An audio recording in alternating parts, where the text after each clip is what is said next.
এই মুহূর্তে যে খবরের দিকে নজর রাখবো, কলকাতা হাইকোর্টে শুভেন্দু হিরণ পুলিশের বিরুদ্ধে অতি সক্রিয়তার অভিযোগ।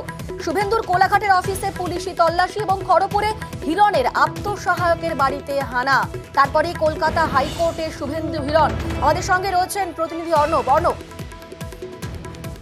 অধিকারী এবং একই সঙ্গে হিরণ চট্টোপাধ্যায়, ঘাটালে বিজেপি প্রার্থী অভিনেতা, দুজনেই কলকাতা হাইকোর্টের দ্বারস্থ হয়েছেন এবং গতকাল রাজ্য পুলিশের তরফে যেভাবে অতি সক্রিয়তার সঙ্গে তল্লাশি হয়েছে শুভেন্দু অধিকারী কোলাঘাটের অফিসে, অভিযোগ তাদের কাছে কোনো রকম নথি বা কাগজ বা কোনো আদালতের ওয়ারেন্ট ছাড়াই পুলিশ যেভাবে একতরফা পদক্ষেপ করেছে সেটা আইন বিরুদ্ধ।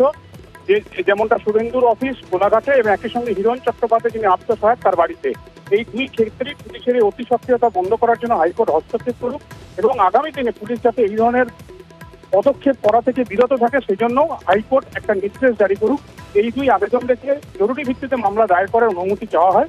বিচারপতি জয় সিংহকে জরুরি ভিত্তিতে মামলা দায়ের করার অনুমতি দিয়েছেন শুভেন্দু এবং একই সঙ্গে হিরণকে, এবং সেক্ষেত্রে আজ সম্ভব হলে নাহলে কাল এই মামলা শুনানি হতে পারে।